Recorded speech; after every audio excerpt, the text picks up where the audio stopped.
Hello friends, स्वागत है आपका आपके अपने चैनल स्टडी जीके जीएस में। तो आइए देखते हैं, उनकी शुरुआत करते हैं। देखिए, ये टो सीरीज़ है, आप सभी लोग देख सकते हैं। इसमें अभ्यास प्रश्न पत्र दिए गए हैं। मैं इनको ही करा रही हूँ अपने चैनल पर। तो आइए अब हम शुरुआत करते हैं। सबसे पहला हम प्रश्न देखते हैं क्या है। सबसे पहला जो हमारा प्रश्न है वो है, इनमें से कौन सी गैस ऐसी है जो आपकी वैश्विक ऊष्मन में सबसे ज़्यादा योगदान देती है। देखिए, ग्लोबल वार्मिंग जो है, हम जानते हैं जो हमारा ग्लोब है, ये जो हमारी पृथ्वी है, ये गर्म हो रही है और उसका कारण है ग्लोबल वार्मिंग। और एक ग्लोबल वार्मिंग कई प्रकार की जो मानव गतिविधियां हैं या जो और भी गतिविधियां हैं जिनसे विभिन्न प्रकार की गैसें निकलती हैं जो कि हमारे पर्यावरण को गर्म कर देती हैं, उसकी वजह से ये ग्लोबल वार्मिंग हो रही है। तो देखिए, इसमें जो ये पूछ रहे हैं किस गैस का योगदान सबसे ज़्यादा है, तो ऑप्शंस देखते हैं। क्लोरोफ्लोरोकार्बन, मीथेन, सल्फर हेक्साफ्लोराइड या कार्बन डाइऑक्साइड। तो ये बहुत ही इजी प्रश्न है, हालांकि ये प्रश्न भी काफ़ी बार लोग गलत कर देते हैं। तो इसका जो उत्तर बनेगा वो आपका बनेगा ऑप्शन नंबर डी, CO2 यानी कि कार्बन डाइऑक्साइड। देखिए, इसको आप C2 मार्क मत कर दीजिएगा, वो आपका गलत हो जाएगा। मैं आपको यहाँ ये भी बता दूँ कि जो आपकी CO गैस है यानी कार्बन मोनोऑक्साइड, ये जो है आपका AQI जो आपका इंडेक्स बनता है, एयर क्वालिटी इंडेक्स, इसमें जो है ये गैस सबसे ज़्यादा आपकी योगदान देती है। कौन सी? CO gas. लेकिन यदि हम ग्लोबल वार्मिंग की बात करेंगे तो आपकी कार्बन डाइऑक्साइड गैस आएगी। आगे देखिएगा, इसमें अब हम अगली बात करते हैं अपनी प्रश्न नंबर 2, सहयोगात्मक अधिगम की किस विधि में विद्यार्थियों में श्रवण कौशल विकसित करना मुख्य प्रयोजन है। यानी कि ऐसी कौन सा मेथड है जिसमें हम स्टूडेंट्स में, विद्यार्थियों में श्रवण कौशल विकसित करना चाहते हैं। हमारा जो मेन पर्पस है वो क्या है कि वो अच्छे से अपने जो सुनने की जो कौशल होता है उसको अच्छे से विकसित कर सके। तो इसमें जो पहला ऑप्शन है वो है आपका स्वरों का समूह यानी सर्किल ऑफ वॉइसेस, समस्या समाधान, फिश बाउल रणनीति या जिक्सा रणनीति। तो देखिए, इसमें जो सही उत्तर बनेगा वो आपका बनेगा फिश बाउल रणनीति। कौन सा बनेगा? फिश बाउल रणनीति। देखिए, अब ये फिश बाउल रणनीति क्या है। देखिए, ये जो है इसमें हम क्या करते हैं कि जितने भी स्टूडेंट्स होते हैं इनको हम 3 ग्रुप्स बना देते हैं स्टूडेंट्स के। मान लीजिए हमारे पास 30 बच्चे हैं तो हमने 10-10 बच्चों के 3 ग्रुप्स बना दिए। ठीक है, अब क्या होगा, जो दाहिनी ओर बैठा समूह है बच्चों का, है ना, मान लीजिए मैं अपने हिसाब से चलती हूँ, ये दाहिनी है, राइट हैंड साइड है, तो इसमें जो बच्चे बैठे हैं, ये दाहिनी ओर बैठा समूह विषय के समर्थन में होता है। मीन्स कोई भी टॉपिक हम ले लेते हैं उसके फेवर में ये वाला समूह बोलेगा, और जो लेफ्ट में होगा वो इसके डिसफेवर में बोलेगा या फेवर में नहीं बोलेगा।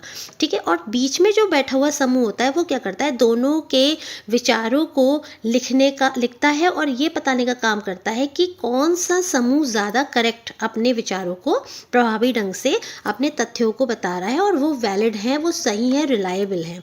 मतलब जो भी ये लोग आर्ग्यूमेंट कर रहे हैं इनमें से कौन सा सही है ना। तो ये हमारा बीच वाला समूह पता लगाता है।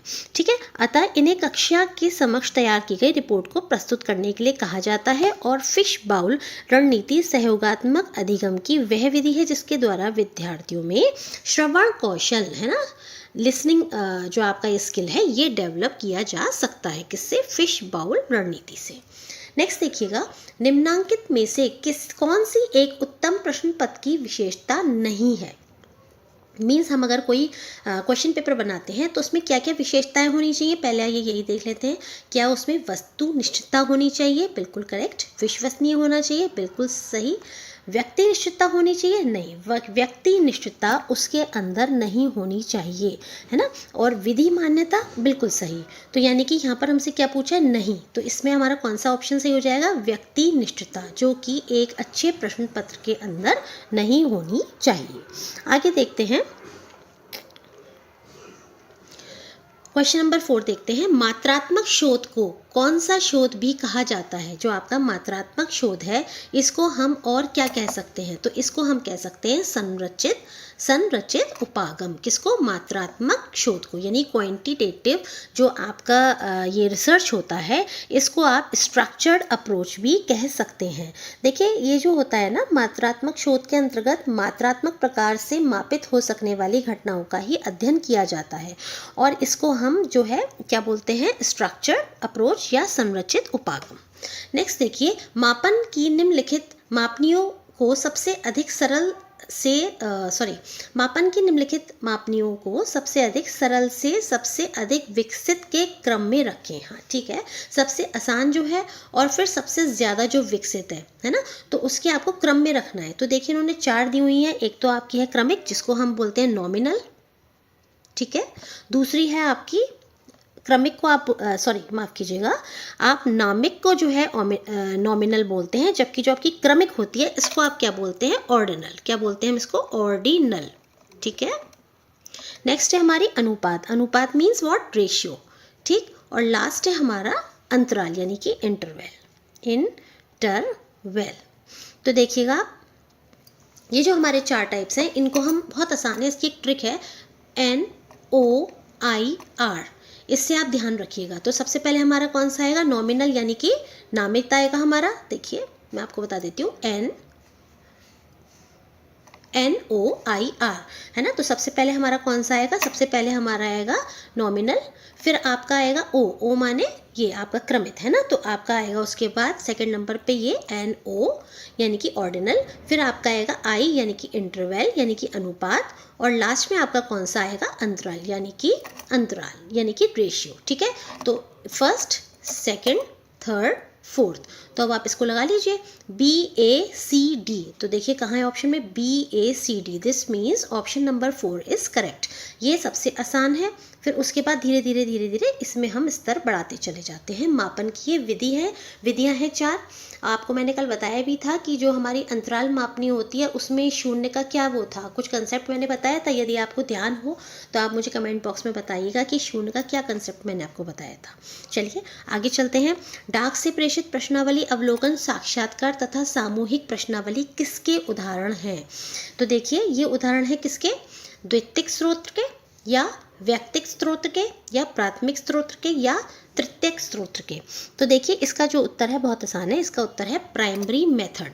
देखिए हम जब डेटा कलेक्ट करते हैं, मान लीजिए हम कोई रिसर्च कर रहे हैं और उसके लिए हमें डेटा कलेक्ट करना है, तो हम डेटा कई विधियों से कलेक्ट कर सकते हैं। तो उसमें आपकी एक विधि ये भी होती है डाक से प्रेषित प्रश्नावली यानी कि क्वेश्चनायर, जो आप डाक से भेजते हैं, या आपका अवलोकन, है ना, आप डायरेक्टली किसी चीज़ का सामने सामने अवलोकन कर रहे हैं और फिर आप उसके बाद उसके बारे में लिख रहे हैं या बता रहे हैं। साक्षात्कार यानी इंटरव्यू, तथा सामूहिक प्रश्नावली, है ना। तो ये सब आपके उदाहरण है। ये किसके हैं, ये प्राथमिक स्रोत है या प्राथमिक स्रोत है। देखिए प्राथमिक, प्राइमरी यानी कि ये आपने खुद से करा है, जो रिसर्चर है उसने खुद से वर्क करा है इसके ऊपर। और सेकेंडरी, मान लीजिए आप किसी बुक से, किसी आप जर्नल से, या आप किसी भी पुस्तक से, या किसी ब्यूरो से, या किसी से भी, या न्यूज़पेपर से आप कुछ डेटा कलेक्ट कर रहे हैं, तो वो आपका द्वितीयक स्रोत हो जाता है। और यदि हम इन दोनों को मिला देते हैं तो ये क्या हो जाएगा, आपका थर्ड, है ना, टर्शरी या आपका तृतीयक स्रोत। तो यहाँ पर जो आपसे पूछा गया है उसके हिसाब से जो उत्तर आपका है वो है आपका प्राथमिक स्रोत। नेक्स्ट है आपका जल प्रदूषण के गैर बिंदु स्रोत हैं। तो देखिए इसमें आपके 5 ऑप्शंस दिए गए हैं, और उसके बाद नीचे इसमें आप देखिएगा कुछ और दिए गए हैं, कहना चाहिए काफ़ी सारे, मतलब जैसे ग्रुप्स बनाकर दिए हुए हैं इनके ऑप्शंस, वो मैं आपको आगे दिखाती हूँ। पहले हम ये देख लेते हैं कि जल प्रदूषण के गैर बिंदु स्रोत से हमारा क्या आशय है। देखिए जब जल प्रदूषण होता है तो ये 2 तरीके से हो सकता है। एक तो आपका होता है पॉइंट मेथड, और एक आपका होता है नॉन पॉइंट मेथड। कौन सा, नॉन पॉइंट मेथड। तो देखिए ये क्या होता है, जैसे आपके जल प्रदूषित होता है, इसमें कुछ ऐसे तत्व मिल जाएं जिससे कि आपका जल जो है वो पीने के हिसाब से प्रदूषित हो जाता है या अच्छा नहीं रहता है, वो हानिकारक हो जाता है, उससे हमें विभिन्न प्रकार के रोग वगैरह हो सकते हैं। तो ये कह रहे हैं कि जल प्रदूषण जब होता है तो इसके 2 तरह से हो सकता है। एक तो आपका होता है पॉइंट, एक मैंने आपको बताया नॉन पॉइंट। पॉइंट क्या होता है, ये आसान होता है, इससे आप बहुत आसानी से पॉइंट आउट करके बता सकते हैं कि भाई इस वजह से जो है जल प्रदूषण हो रहा है, कि ये वो कारण है जिसकी वजह से जल प्रदूषण हो रहा है ना। और एक आपका क्या होता है नॉन पॉइंट में आप पता नहीं लगा पाते कि एग्जैक्टली जो प्रदूषण है वो किस वजह से हो रहा है ना। जैसे मान लीजिए किसी जो आपकी फैक्ट्री है, मान लीजिए कोई, है ना, तो उसका जो गंदा पानी निकल के आ रहा है वो नदी के अंदर जा रहा है, तो आप पॉइंट करके आसानी से बता सकते हैं कि इस फैक्ट्री से जो पानी निकल के आ रहा है तो इसकी वजह से जल में प्रदूषण हो रहा है। तो ये आपका क्या हो गया, ये आपका हो गया पॉइंट मेथड। और जहाँ पता ना लगा पाए तो वो आपका कौन सा हो गया, नॉन पॉइंट मेथड। तो देखिए विशिष्ट अवस्थिति से, तो ये आपका कौन सा हो गया, पॉइंट। विशिष्ट यानी कि एक स्पेसिफिक माफ़ कीजिएगा, आपका ये स्पेसिफिक एक अवस्थिति है जिससे आप बता सकते हैं कि हाँ भाई यहाँ से आपका प्रदूषण फैल रहा है पानी में। दूसरा है आपका विसरित, तीसरा है प्रासंगिक, चौथा है आपका अविज्ञा यानी पहचान योग्य, यानी आप पहचान पा रहे हैं कि कहाँ से प्रदूषण फैल रहा है जल में। और लास्ट है आपका अनुवीक्षण में कठिनाई, है ना, आप नहीं पता कर पा रहे हैं। तो इसमें से देखिए बहुत आसान है, 2 ऑप्शन, हालांकि देखने में वर्डिंग्स थोड़े टफ लग रहे हैं लेकिन आप इससे पता करिए, कैच करिए थोड़ा सा, विशिष्ट अवस्थिति से, और दूसरा है आपका अभिज्ञ पहचान योग्य। यानी कि आपका ऊपर देखते हैं हम ए और डी, ये जो हैं आपके कौन से हैं, ये आपके पॉइंट मेथड है, और ये जो है आपके सी डी बी, ये आपके कौन से हैं, गैर बिंदु स्रोत हैं। कौन कौन से, बी सी ई। आइए देखते हैं, चेक करते हैं बी सी ई क्या हमारे ऑप्शंस पे दिया गया है। देखिएगा बी सी ई सबसे पहला ही दिया हुआ है आपका ऑप्शन बी सी ई।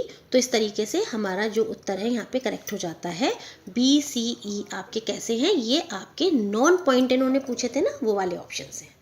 आगे देखिएगा, निम्नलिखित में से कौन सा वाहन जन्य प्रदूषक नहीं है। यहाँ पे फिर से नहीं है ना, नॉट पूछ रहे हैं, मीन्स वाहनों से जो प्रदूषण होता है वो कौन सा नहीं है। तो देखिए ये भी आसान है, क्लोरोफ्लोरोकार्बन, कार्बन मोनोऑक्साइड, हाइड्रोकार्बन या पर्टिकुलर मैटर। ये इन्होंने हमको 4 ऑप्शंस दिए हैं और इनमें से कह रहे हैं कौन सा वाहनों से जनित प्रदूषण नहीं है। तो देखिए हाइड्रोकार्बन जो है ये भी आपका वाहनों से निकलने वाला जो धुआं होता है, वाहन जब होते हैं, जब वो चलते हैं, जब वो धुआं छोड़ते हैं तो उसकी वजह से हाइड्रोकार्बन ये भी आपका हो गया। फिर आपका कार्बन मोनोऑक्साइड ये भी निकलता है आपका, और पर्टिकुलर मैटर ये भी आपका वाहनों से ही निकलने वाला प्रदूषण तत्व है, ये आपका प्रदूषक तत्व है। लेकिन आपका जो क्लोरोफ्लोरोकार्बन है ये कैसे बनता है, देखिए क्लोरोफ्लोरोकार्बन जो है ये आपका क्लोरीन और फ्लोरीन, किस किस से, क्लोरीन, मैं लिख देती हूँ, क्लोरीन और माफ़ कीजिएगा क्लोरीन, ये आपका देखिए क्लोरीन और फ्लोरीन, इन 2 तत्वों की मदद से बनता है, क्या बनता है, क्लोरोफ्लोरोकार्बन। नाम से पता चला है क्लोरोफ्लोरोकार्बन। और आप देखिए ये कहाँ से निकलता है, बेसिकली ये आपके जो रेफ्रिजरेटर्स होते हैं या आपके जो एसी होते हैं उनसे ये क्लोरोफ्लोरोकार्बन का रिसाव होता है या ये निकलते हैं, और ये आपका इसका मतलब वाहन जन्य प्रदूषक नहीं है। अच्छा मैं आपको बता दूं, जो हमारी ओजोन गैस होती है, हमारी जो पृथ्वी है, हम जानते हैं इसके ऊपर 5 लेयर्स होती हैं 5 लेयर्स, है ना। कौन कौन सी होती हैं आपकी, क्या बता सकते हैं कौन कौन सी, सबसे पहले कौन सी है, ट्रोपोस्फेयर, फिर आपकी कौन सी है, स्ट्रेटोस्फेयर, फिर आपकी है आपकी फिर आती है मीजोस्फेयर, फिर आपकी आइनोस्फेयर, और फिर आपकी एग्जोस्फेयर। तो आपकी जो ये सेकंड नंबर वाली जो परत है कौन सी, स्ट्रेटोफोस्फेयर, इसके अंदर ही आपकी ओजोन परत होती है। ये आपकी पृथ्वी है और यहाँ आपकी ओजोन परत होती है। तो ये जो ओजोन परत है आपने सुना होगा इसमें छेद होता चला जा रहा है ना।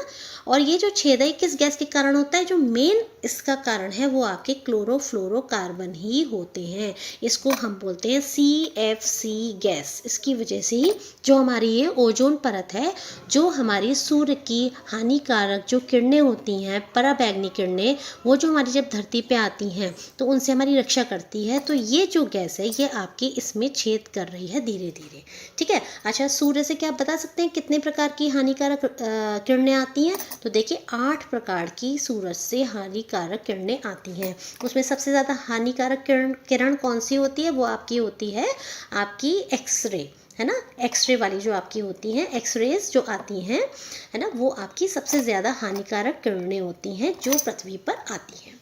नेक्स्ट देखिएगा, एक मॉडेम का उपयोग तार के द्वारा इंटरनेट उपयोग करने हेतु किया जाता है। मॉडेम का अभिप्राय क्या है, तो देखिए ये कह रहे हैं एक मॉडेम का उपयोग हम क्यों करते हैं, तार के द्वारा इंटरनेट उपयोग करने हेतु किया जाता है। मॉडेम का अभिप्राय क्या है, मॉडम, देखिए सबसे पहले यहाँ देखिए मॉडम, तो तो इसका मतलब क्या हुआ, ये दो शब्दों से मिलकर बना है मॉड्यूलेटर और डीमॉड्यूलेटर, है ना। तो ये आपका आ गया लास्ट वाला ऑप्शन, मॉड्यूलेटर और डीमॉड्यूलेटर। अब यहाँ पर सवाल ये उठता है कि आखिर ये है क्या। तो देखिए मॉडर्न जो है आपका मॉड्यूलेटर और डीमॉड्यूलेटर, ये जो आपके इजी डेटा संप्रेषण कार्य में प्रयुक्त होने वाले एनकोडिंग और डीकोडिंग के उपकरण होते हैं, है ना। जब आप डेटा कम्युनिकेशन सिस्टम में कंप्यूटर के डिजिटल सिग्नलों को एनालॉग टेलीफोन सिग्नलों में बदल देते हैं, है ना, और ये क्या कहलाएंगे, मॉड्यूलेटर। मतलब जो भी आपके डिजिटल सिग्नल्स को जब हम एनालॉग टेलीफोन सिग्नल्स में बदलते हैं तो ये कहलाता है मॉड्यूलेटर। और उल्टा जब ये एनालॉग टेलीफोन सिग्नल्स को डिजिटल कंप्यूटर सिग्नल्स में बदलता है तो ये क्या कहलाता है, डीमॉड्यूलेटर। और इन दोनों का कंबाइन करके ही हमने मॉडर्न वर्ड बनाया है, ठीक है। नेक्स्ट देखते हैं निम्नलिखित में से कौन सबसे बड़ा, सबसे तेज एवं सबसे महंगा कंप्यूटर है। तो आप देखिए बहुत आसान है ये, सबसे बड़ा, सबसे तेज, सबसे महंगा, तो कौन सा हो गया, ऑब्वियस सी बात है सुपर कंप्यूटर ही होगा।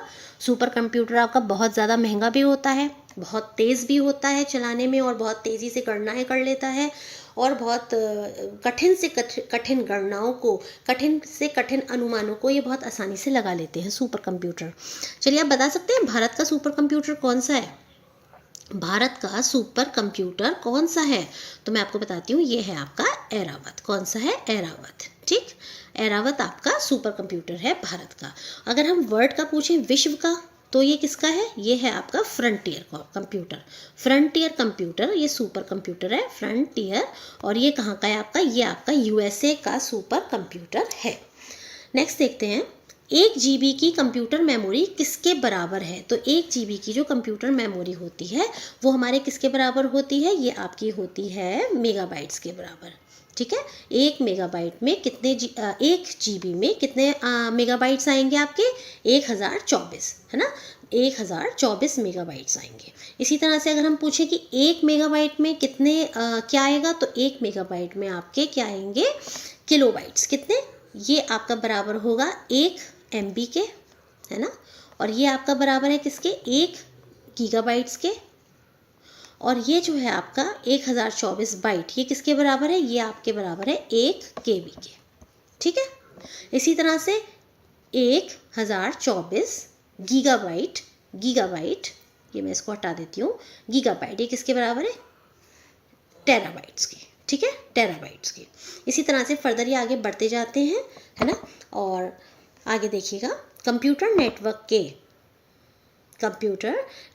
के IPv4 में IP एड्रेस का साइज़ कितना होता है। तो इसका जो आपका साइज़ होता है ये आप देखिएगा 8 बिट, 16 बिट, 32 बिट या 64 बिट। तो इसका उत्तर है आपका 32 बिट। कितना होता है, IPv4 में IP एड्रेस का साइज़ होता है आपके 32 बिट, ठीक है। भारत में निम्नलिखित में से कौन एक संवैधानिक निकाय है। संवैधानिक निकाय से हमारा क्या मतलब होता है, संवैधानिक निकाय से हमारा अर्थ है जिसका उल्लेख संविधान में किया गया हो। तो देखिए केंद्रीय सूचना आयोग, क्या इसका उल्लेख है, नहीं, इसका उल्लेख नहीं है।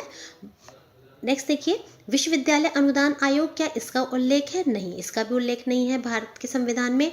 भारतीय रिजर्व बैंक, नहीं, इसका भी नहीं है। भारतीय निर्वाचन आयोग, क्या इसका उल्लेख है, हाँ, भारतीय निर्वाचन आयोग का उल्लेख भारत के जो संविधान है उसमें है। तो देखिए क्या मुझे बता सकते हैं, ये जो केंद्रीय सूचना आयोग है इसके जो हेड हैं वो कौन है, इसके हेड हैं कौन, हीरा लाल सामरिया। कौन है, हीरा लाल सामरिया। नेक्स्ट है आपका भारत निर्वाचन आयोग, इसके हेड कौन है, तो इसके हैं आपके राजीव कुमार। कौन है, राजीव कुमार। अब देखिए भारतीय रिजर्व बैंक, इसके हेड कौन है, तो इसके हैं आपके अभी नए बने आपके 51 में नहीं, सॉरी 26वें आपके इसके चेयरमैन बने हैं, और वो हैं आपके संजीव खन्ना। नेक्स्ट है आपके विश्वविद्यालय अनुदान आयोग। विश्वविद्यालय अनुदान आयोग के हेड कौन है, तो ये आपके हैं M जगदीश। कौन है, M जगदीश। इसमें आप देखिएगा एक छोटा सा करेक्शन है, मैंने आपको एक चीज़ इसमें गलत बता दी है। भारतीय रिजर्व बैंक के जो हेड हैं वो आपके संजीव खन्ना नहीं है बल्कि संजय मल्होत्रा हैं। कौन है, संजय मल्होत्रा, ठीक है। संजय मल्होत्रा भारतीय रिजर्व बैंक के हेड है। फिलहाल इस प्रश्न के हिसाब से कौन सा संवैधानिक निकाय है, तो आपका भारतीय निर्वाचन आयोग आपका संवैधानिक आयोग है। अच्छा ये बताइए संजीव खन्ना फिर कौन है, क्या आप मुझे बता सकते हैं? मैंने आपको जो ये रॉन्ग बता दिया था अभी, तो ये संजीव खन्ना कौन है, इनके बारे में आप मुझे कमेंट बॉक्स में बताइएगा यदि आपको पता हो तो। नेक्स्ट देखिएगा, किस प्रकार के आम में बीज नहीं होता है? ये प्रश्न आपका इसमें आपकी जो ये UPHESC की परीक्षा पहले हुई थी उसमें ये प्रश्न आ चुका है कि किस प्रकार के आम में बीज नहीं होता है। तो देखिए सिंधु आम होता है, उसमें बीज ही नहीं होता, बहुत मीठा होता है, बहुत अच्छा होता है और ये इसमें बीज नहीं पाया जाता है, यानी गुठली नहीं होती है। नेक्स्ट देखिए, केलकर समिति किस मंत्रालय से संबंधित है? तो देखिए आपकी जो केलकर समिति है ये आपकी किससे संबंधित है? ये आपकी वित्त मंत्रालय से संबंधित है, ठीक है। और जो केलकर समिति थी ये आपकी 13वां वित्त आयोग जो बना था, 13th फाइनेंस कमीशन, इसके जो हेड थे, इसके जो चेयरमैन थे या जो अध्यक्ष थे वो आपके केलकर थे, ठीक है। और क्या आप बता सकते हैं वित्त आयोग का गठन कौन करता है? वित्त आयोग का गठन देश के प्रधानमंत्री करते हैं, प्रेसिडेंट करते हैं। और किस अनुच्छेद के अंतर्गत करते हैं? तो 280 अनुच्छेद के अंतर्गत करते हैं, ठीक है। आगे देखिए, किस वाइसराय के कार्यकाल में प्राचीन संस्मारक परिरक्षण अधिनियम 1904 पारित हुआ था? तो ये आपका किसके समय में हुआ था? ये हुआ था आपके लॉर्ड कर्जन के समय में। लॉर्ड कर्जन के समय में प्राचीन संस्मारक परिरक्षण अधिनियम 1904 पारित हुआ था। और देखिए इन्हीं के समय में क्या हुआ था, 1905 में इन्होंने क्या करा था? बंग भंग करा था। बंग भंग यानी बंगाल का विभाजन किया था, है ना। किसने? इन्होंने ही, लॉर्ड कर्जन ने। नेक्स्ट देखिएगा, स्वतंत्रता के पूर्व के दिनों में प्रारंभ में किसने संविधान निर्मात्री सभा का विचार प्रस्तुत किया था? मीन्स स्वतंत्रता से पहले किसने कहा था कि एक संविधान निर्मात्री सभा होनी चाहिए, यानी कि संविधान बनाने के लिए एक सभा का निर्माण करना चाहिए? तो ये था आपका M.N. रॉय। इन्होंने M.N. रॉय जो है इन्होंने ये विचार दिया था कि हमें संविधान बनाने के लिए एक संविधान निर्मात्री सभा का क्या कहते हैं, प्रारंभ करना चाहिए। नेक्स्ट देखिएगा, भारतीय विश्वविद्यालय की स्थिति पर जांच पड़ताल करने के लिए 1902 में नियुक्त आयोग के अध्यक्ष कौन थे? तो आप देखिएगा जो आपकी ये भारतीय विश्वविद्यालय, इंडियन यूनिवर्सिटीज़ की जो स्थिति थी उस समय, है ना, स्वतंत्रता से पहले, उसकी जांच पड़ताल करने के लिए जो एक आयोग बनाया गया था और उसके जो अध्यक्ष थे वो कौन थे? तो वो आपके थे सर टॉमस रेले। कौन थे? सर टॉमस रेले, ठीक है। 1902 में एक आयोग बनाया गया था, किस लिए? कि भारतीय विश्वविद्यालय की स्थिति की जांच पड़ताल करने के लिए, ठीक है। और उन्होंने सुझाव दिए थे अपने कुछ, है ना। और फिर उन्हीं के आधार पर भारतीय विश्वविद्यालय अधिनियम 1904, यदि आप जानते हो, है ना, वो पारित हुआ था। नेक्स्ट देखिएगा, निम्नलिखित युग्मों में से कौन सा सही सुमेलित नहीं है? तो देखिए वैसे इस तरह के प्रश्न UPHESC इतने टफ सवाल नहीं पूछता है, लेकिन फिर भी आप प्रश्न है तो आप देख लीजिए। राजन साजन मिश्र, क्या इनका संबंध ध्रुपद टप्पा से है? करेक्ट। ताज बेगम, क्या इनका संबंध ठुमरी टप्पा से है? गलत। ये ठुमरी टप्पा से नहीं है, इनका जो संबंध है वो किससे है? ध्रुपद धमार से है। ये प्रसिद्ध एक गायिका है और ये किससे संबंधित है? इनकी जो शैली है वो कौन सी है? ध्रुपद टप्पा नहीं, ध्रुपद धमार, ठीक। बड़ी मैना, ठुमरी टप्पा सही है। अंबाजी चतुर्वेदी, ध्रुपद, ये भी सही है। इस तरह के प्रश्न देखिए UGC में नहीं पूछे जाएंगे, UPHESC में नहीं पूछे जाएंगे, बट फिर भी स्टिल आप देख सकते हैं। नेक्स्ट देखिएगा, भारत पाक के मध्य शिमला समझौता किस वर्ष हस्ताक्षरित हुआ था, यानी कि कब सिग्नेचर हुए थे इसके ऊपर? तो देखिए भारत पाक के बीच में जो एक शिमला समझौता हुआ था, ये आपका उस समय की तत्कालीन जो हमारी प्रधानमंत्री थी इंदिरा गांधी जी, है ना। कौन सी? इंदिरा गांधी जी। और पाकिस्तान की जो आपकी प्रधानमंत्री थी कौन सी? बेनजीर भुट्टो, है ना। कौन सी थी आपकी उस समय में? जुल्फकार अली भुट्टो, उनके बीच में। और आपकी जो इंडिया की उस समय प्राइम मिनिस्टर थी इंदिरा गांधी, उन दोनों के बीच में शिमला समझौता हुआ था। तो ये कब हुआ था? 1902 में हुआ था। कब हुआ था? 1902, 2 जुलाई को हुआ था। नेक्स्ट देखिएगा, स्थानीय सरकार की संस्थाएं, जो स्थानीय लोकल गवर्नमेंट जो होती हैं वो क्या करती हैं? वो कर लगा सकती हैं, कर नहीं लगा सकती, राज्य सरकार की पूर्व स्वीकृति से कर लगा सकती हैं या राज्य सरकार को कर प्रस्तावित कर सकती हैं। इसमें से कौन सा ऑप्शन करेक्ट है? देखिए, हमारी जो है 3 तरह की हमारी गवर्नमेंट बॉडीज़ होती हैं। एक होती है आपकी सेंट्रल गवर्नमेंट, दूसरी आपकी होती है स्टेट गवर्नमेंट और तीसरी आपकी होती है लोकल गवर्नमेंट, है ना।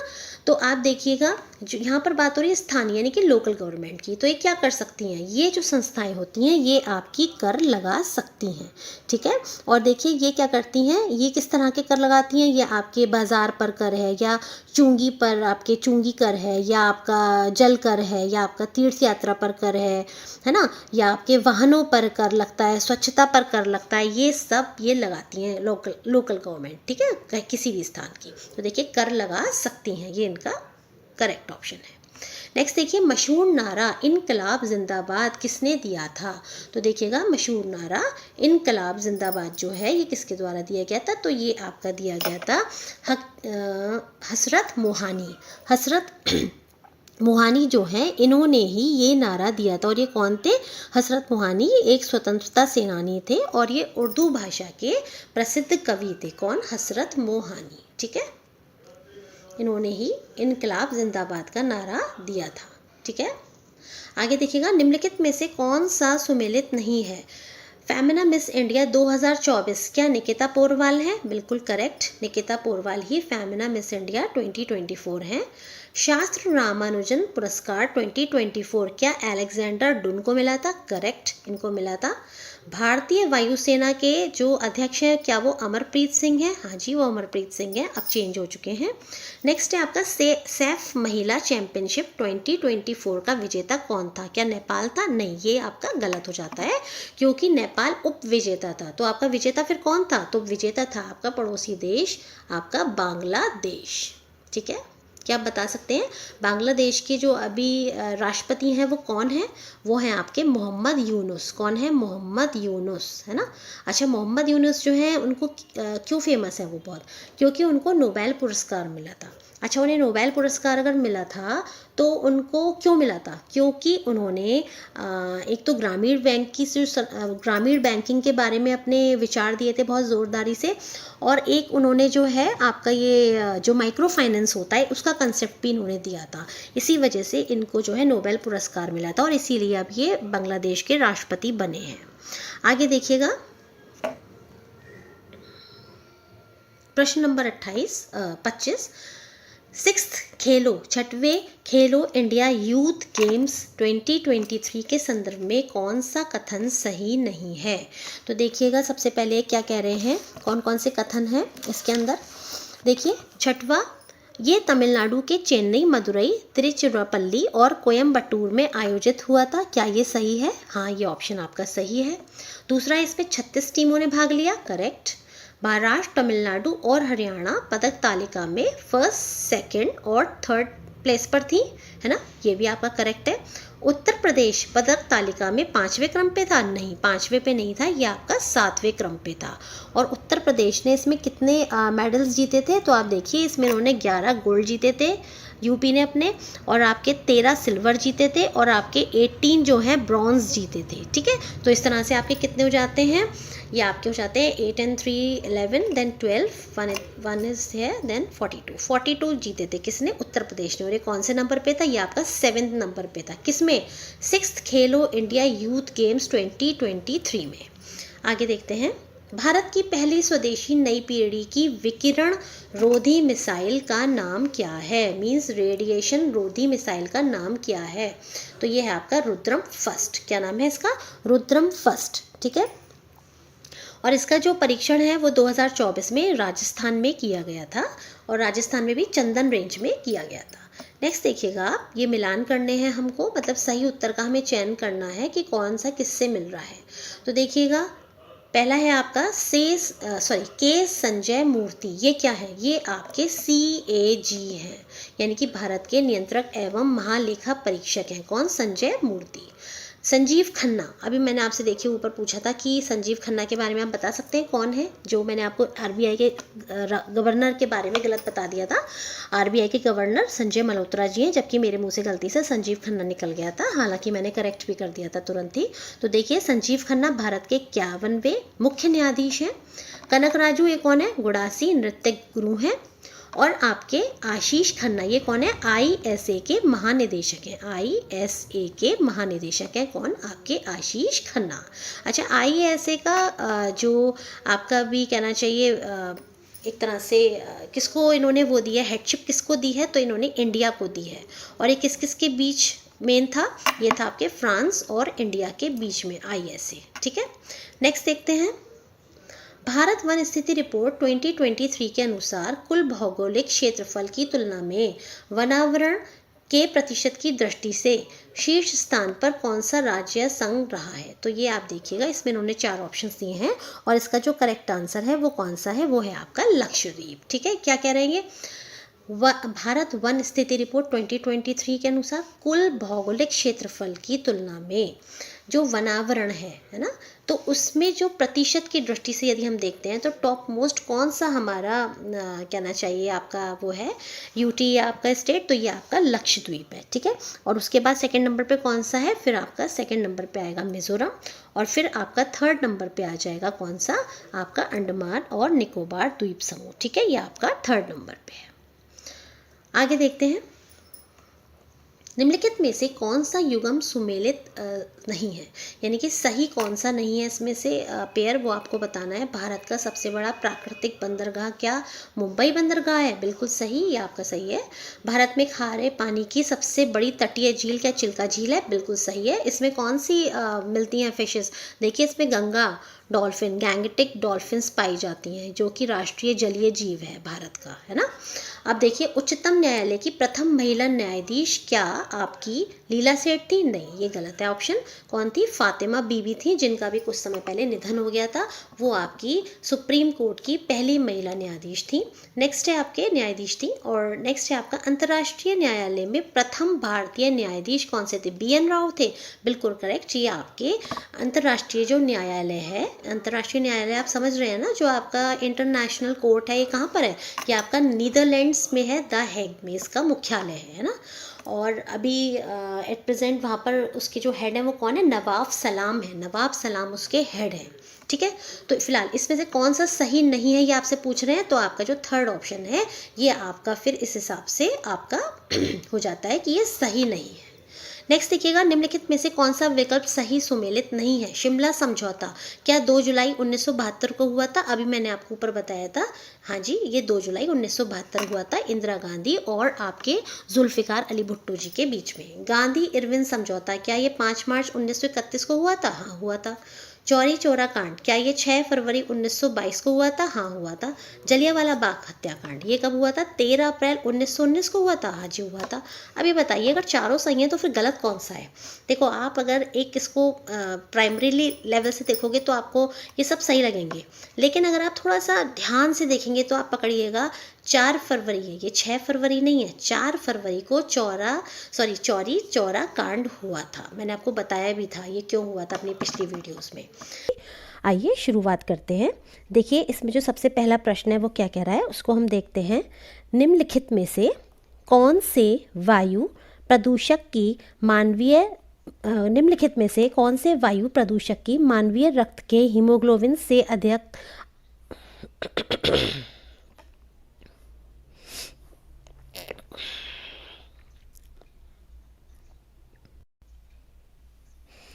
आइए अपना हम पहला प्रश्न देखते हैं। निम्नलिखित में से कौन से वायु प्रदूषक की मानवीय रक्त के हीमोग्लोबिन से अत्यधिक सशक्त संबद्धता है? यानी कि ऐसा कौन सा वायु प्रदूषक है जो कि हमारा जो मानव का हीमोग्लोबिन होता है जो कि रक्त में पाया जाता है उससे वो बहुत जल्दी मिलके क्रिया करता है। देखिए, इसमें हम सबसे पहले देखेंगे आपके ऑप्शंस कौन कौन से हैं। तो देखिए, इसमें जो ऑप्शंस आपके दिए हुए हैं वो हैं carbon monoxide, carbon dioxide, nitric oxide और नाइट्रोजन डाइऑक्साइड। तो देखिए, इसके अंदर जो कार्बन मोनोऑक्साइड है वो इसका सही उत्तर है।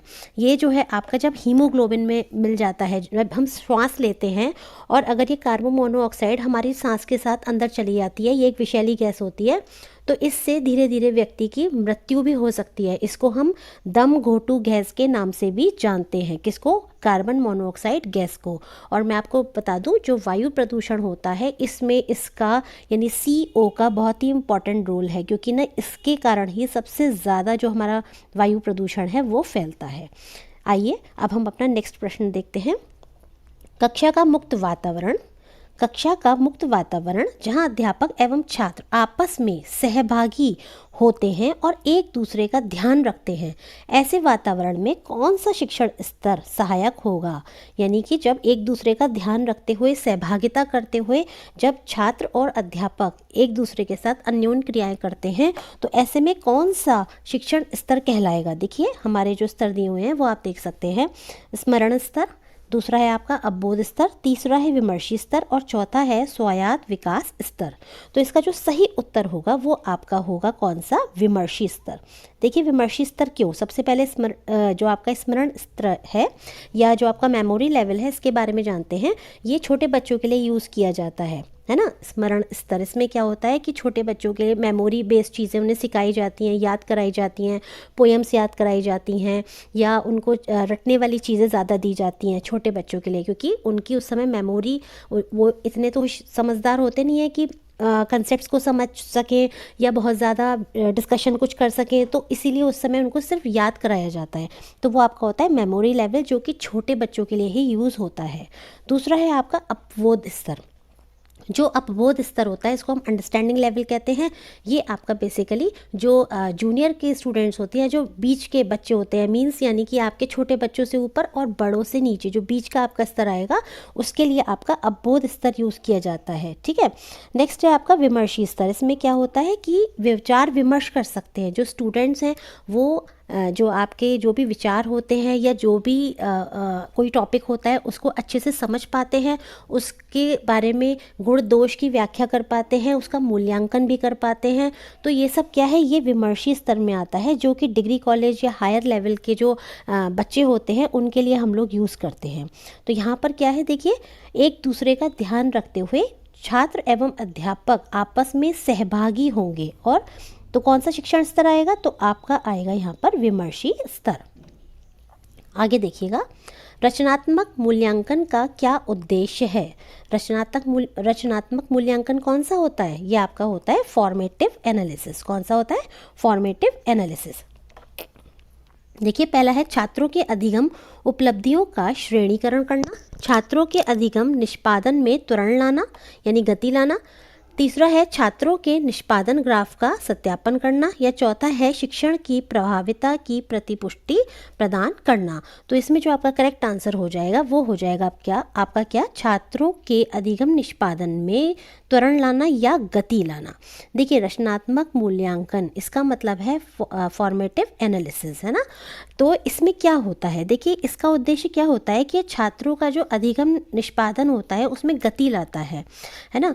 इसके अंदर यानी रचनात्मक मूल्यांकन में किसी शैक्षिक कार्यक्रम या किसी योजना की गुणवत्ता, उसकी उपयोगिता का हम लोग एनालिसिस करते हैं, जिसको उसको और अधिक उपयोगी बनाया जा सके और ज़्यादा प्रभावशाली बनाया जा सके। उदाहरण के लिए हम देखते हैं जैसे परीक्षाओं में और विभिन्न प्रकार के जो कार्यकलाप होते हैं इनके द्वारा छात्रों का जो ज्ञान होता है उसका मूल्यांकन किया जाता है। इस प्रकार ये कौन सा मूल्यांकन है? ये आपका एक रचनात्मक मूल्यांकन है।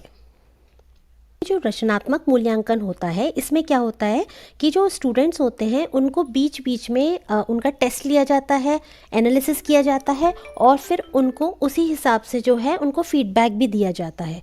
तो इस प्रकार से ये आपका रचनात्मक मूल्यांकन कहलाता है या फॉर्मेटिव असेसमेंट कहलाता है। जैसे आप देखते हैं बच्चे क्लास में पढ़ रहे होते हैं तो उनके सीधे फाइनल एग्ज़ाम्स नहीं होते हैं, उनका जो क्या उन्होंने उपलब्धि हासिल की है या क्या उन्होंने कितना ज्ञान उन्होंने अर्जित किया है, इसके लिए उनके समय समय पर यूनिट टेस्ट या हम बोलते हैं FA होते रहते हैं। तो उससे क्या है, बीच बीच में उनके टेस्ट लेना और उनको बताना कि भाई आप कहाँ पर स्टैंड आउट कर रहे हो।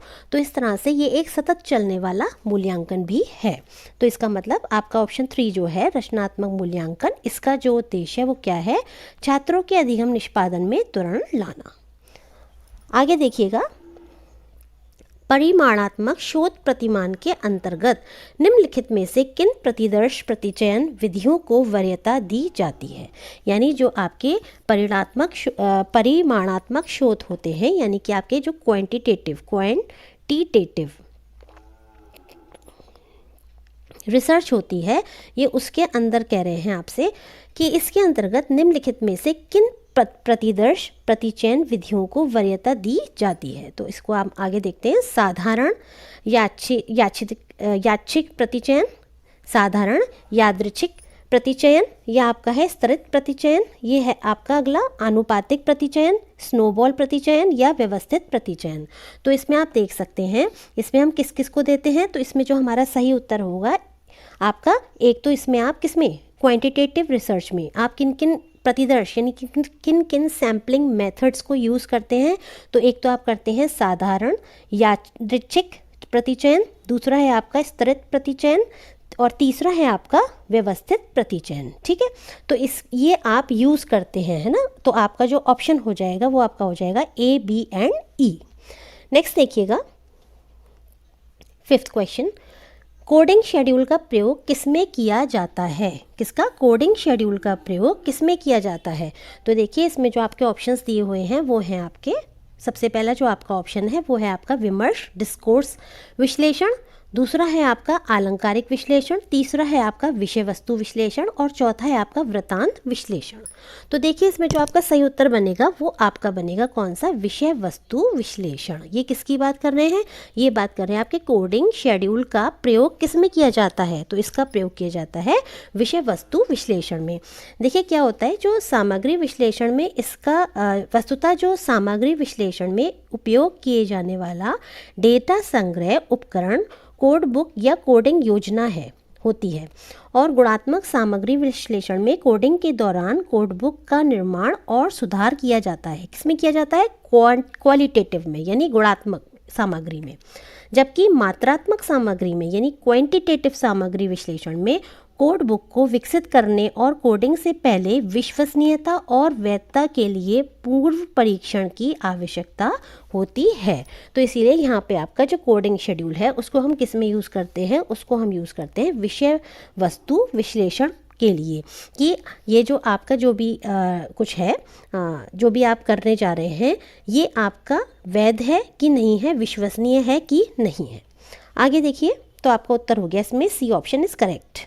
नेक्स्ट है आपका प्रश्न नंबर 6, प्रतिचयन यानी सैम्पलिंग के उस प्रकार को किस रूप में जाना जाता है जो मात्र अपनी पहुंच के कारण शोधकर्ता को उपलब्ध है ना। मतलब उसमें इजीली शोधकर्ता अपने हिसाब से जो है चयन कर लेता है ना। कोई भी अगर थीसिस करनी है, उसके लिए सैंपल कलेक्ट करना है तो कोई टिपिकल वे में ना जाकर अपने हिसाब से कर लेना।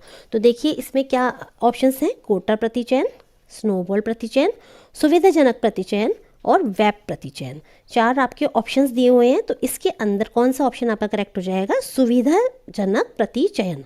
सुविधाजनक प्रतिचयन आपका जो है इसमें करेक्ट आंसर हो जाता है। मींस जब सुविधाजनक प्रतिचयन में क्या होता है, इसमें शोधकर्ता मात्र अपनी पहुंच के कारण ही ये जो सैंपल्स हैं इनको कलेक्ट कर लेता है और उन्हीं से फिर अपना जो है जो भी उसको फर्दर रिसर्च करनी है उन्हीं का डेटा इस्तेमाल करता है या उन्हीं से जो भी उसको मेथड यूज़ करके अपनी रिसर्च को फॉलो करना है करता है। ठीक है, और ये विधि ही सबसे ज़्यादा इस्तेमाल की जाती है। ठीक है, क्योंकि अब मान लीजिए सपोज़ कीजिए मुझे कहीं का रिसर्च करना है, मान लीजिए मुझे पता करना है कि 12th क्लास के जो बोर्ड्स के बच्चे हैं उनको बोर्ड एग्ज़ाम्स देते वक्त क्या क्या प्रॉब्लम्स फेस करनी पड़ती हैं, या मतलब क्या उन्होंने प्रॉब्लम्स फेस की बोर्ड एग्ज़ाम्स में।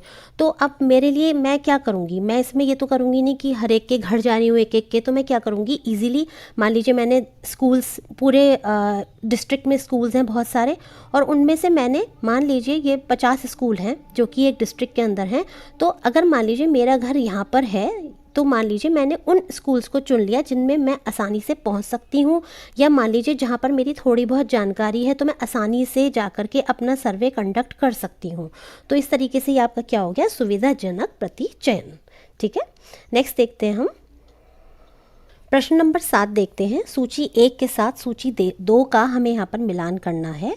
तो देखिए सबसे पहले शीशा, ये शीशा नहीं ये आपका शीशा है और शीशे का जो संबंध है यहाँ पर आपका पेंट से है, क्योंकि पेंट में शीशा मिलाया जाता है जिससे कि दीवारों पर पेंट जल्दी से सूख जाए। दूसरा है पारा, पारा का संबंध आपका कोयला से है। तीसरा है बेंजीन, बेंजीन जो है ये आपका किससे संबंधित है, पेट्रोल से, ठीक है। बेंजीन आपका कच्चे तेल में पाया जाता है और इसीलिए इसका संबंध पेट्रोल से हो जाता है। नेक्स्ट है आपका कैडमियम। कैडमियम आपका जो है बैटरीज जो होती हैं, जैसे कि आपकी निकल बैटरी होती है या जो भी बैटरीज होती हैं उनमें कैडमियम पाया जाता है। तो इस हिसाब से जो आपका ऑप्शन नंबर हो गया वो आपका हो गया A. This means A is the correct answer. Bharat के शहरों में धूम्र में मुख्यतः शामिल होते हैं। क्या शामिल होता है? भारत के जो शहर होते हैं वहाँ पर जो धूम्र पाई जाती है, देखिए मैंने आपको कल भी अपनी वीडियो में बताया था, धूम्र को हम लोग क्या कहते हैं, स्मोग, है ना। और ये किससे बना है? ये स्मोक प्लस फॉग से मिलके बना है। क्या बना है? स्मोक, ठीक है। तो इसमें क्या क्या पाया जाता है? सल्फर के ऑक्साइड, नाइट्रोजन के ऑक्साइड और अनजले हाइड्रोकार्बन्स, कार्बन मोनोऑक्साइड और SPM या सल्फर के ऑक्साइड और ओजोन। तो देखिए इसके अंतर्गत जो पाया जाता है आपका स्मोक के अंतर्गत, वो आपका पाया जाता है नाइट्रोजन के ऑक्साइड्स और अनजले हाइड्रोकार्बन्स, ठीक है। तो इसकी वजह से आपका जब ये स्मोक, ये चीज़ें जब आपस में मिल जाती हैं तो आपका स्मोक का फॉर्मेशन होता है। देखिए स्मोक प्रदूषण या धुआं सा वायु प्रदूषण की एक अवस्था है। मीन्स क्या होता है, जैसे फॉग सा भी लगता है, धुआं सा भी लगता है, धुंध सी लगती है, तो ये आपका वायु प्रदूषण की ही एक अवस्था है जो धुएं और कुहासे का मिश्रित रूप होता है। गाड़ियों, औद्योगिक कारखानों एवं कृषि अवशेषों को जलाने से जो धुआं निकलता है वायु में, जब ये मिल जाता है तो मिश्रित होने के बाद ये एक धुंध का रूप धारण कर लेता है, जिसको कि हम स्मॉग कहते हैं या स्मोक कहते हैं। इसलिए, और आप देखते हैं कि जो हमारा भारत देश है, इसकी जो राजधानी है ये इससे काफ़ी ज़्यादा प्रभावित होती है, क्योंकि आप देखते हैं हर वर्ष जाड़े आने से पूर्व जो है, जब मौसम ठंडा सा हो जाता है तो आप देखते हैं किसानों के द्वारा पराली जलाई जाती है, विशेषकर पंजाब राज्य के या आसपास के राज्यों के। तो जब वो ही पराली से निकलने वाला जो धुआं होता है, जब वो इधर आता है दिल्ली की साइड, तो यही आगे फर्दर हमारा स्मोक का रूप धारण कर लेता है। लगता है ऐसे ऐसे कोहरा हो रहा है, लेकिन एक्चुअली में वो कोहरा नहीं होता, वो स्मोक होती है। तो दिस मीन्स स्मोक में नाइट्रोजन के ऑक्साइड और अनजले हाइड्रोकार्बन्स, ये जो हैं क्या करते हैं, यही शामिल होते हैं। नेक्स्ट देखिए, सर्च मेथड डोमेन URL या होस्ट जैसे किसी खास टाइटल के लिए कंडक्ट किया जाता है, ठीक है। तो ये किसके लिए कंडक्ट किया जाता है? ये आपका जो फील्ड है, field search method domain URL या होस्ट जैसी किसी खास टाइटल के लिए कंडक्ट किया जाता है। इसका उत्तर होगा आपका फील्ड। अच्छा, आप मुझे बता सकते हैं ये URL की फुल फॉर्म क्या है? ये भी एग्जाम में पूछी जा सकती है। URL, तो URL की जो आपकी फुल फॉर्म है वो है आपका यूनिफॉर्म रिसोर्स लोकेटर। क्या है? यूनिफॉर्म रिसोर्स लोकेटर, ठीक है। ये आपकी इसकी फुल फॉर्म है। आगे देखिएगा, निम्नलिखित प्रकार के कंप्यूटर में से किस सर्वाधिक शक्तिशाली कौन सा कंप्यूटर होता है? तो बहुत इजी प्रश्न है, सभी बता देंगे इसका उत्तर। मिनी कंप्यूटर, मेन फ्रेम कंप्यूटर, सुपर कंप्यूटर या माइक्रो कंप्यूटर? तो इसका जो उत्तर है वो है आपका सुपर कंप्यूटर। यही कंप्यूटर आपका सर्वाधिक शक्तिशाली होता है सभी कंप्यूटर्स में से। क्या आप बता सकते हैं सुपर कंप्यूटर के जनक कौन है? यदि आपको पता है सुपर कंप्यूटर के जनक कौन है तो आप उनका नाम मुझे कमेंट बॉक्स में बताइएगा। ये मैं विश्व स्तर पे पूछ रही हूँ। और भारत में सुपर कंप्यूटर के जनक कौन कहे जाते हैं या कौन कहलाए जाते हैं? तो देखिए, भारत में जो आपके सुपर कंप्यूटर के जनक हैं वो आपके कहलाए जाते हैं विजय भाटकर। कौन कहलाए जाते हैं? विजय भाटकर, ठीक है। और देखिए, जो सुपर कंप्यूटर के हैं उनका ऑप्शन मैं बता दे रही हूँ, विंट। आगे आप चलिए बता दीजिए, मैंने बता ही दिया उत्तर, विंट करके है उनका नाम। पूरा नाम क्या है आप कमेंट बॉक्स में मुझे बताइएगा। अच्छा, ये बताइए, विश्व का, वर्ल्ड का पूछ रही हूँ, वर्ल्ड का नंबर 1 पे जो कंप्यूटर है वो कौन सा है और किस देश का है? देखिए, वर्ल्ड का जो नंबर 1 पे कंप्यूटर है वो है आपका फ्रंटियर। कौन सा है? फ्रंटियर। और ये किस देश का है? तो ये आपका USA का है। कौन सा? फ्रंटियर। इसी तरह से यदि भारत का पूछा जाए कि भारत का कौन सा है नंबर 1 पे, इंडिया का, तो कौन सा है? क्या आप बता सकते हैं कौन सा कंप्यूटर है भारत का नंबर 1 पे? तो वो है आपका एरावत। कौन सा है? एरावत, ठीक है। आगे चलिए, एक गीगाबाइट में कितने बाइट होते हैं? एक गीगाबाइट में कितने बाइट होते हैं? गीगाबाइट यानी जीबी में, है ना, कितने बाइट होते हैं कह रहे हैं। तो देखिए इसमें आपके जो ऑप्शंस दिए हुए हैं, ऑप्शन नंबर ए है आपका 3 क्यूब बाइट्स, नेक्स्ट है आपका 10 हेक्साबाइट्स और 10 9 बाइट्स या 10 की पावर 12 बाइट्स। तो देखिए इसमें जो आपका सही उत्तर हो जाएगा वो आपका हो जाएगा 10 की पावर 9 बाइट्स। ठीक है, ये आपके किस में होते हैं? 1 गीगाबाइट में 10 की पावर 9 यानी ये आपके इतने बाइट्स होते हैं।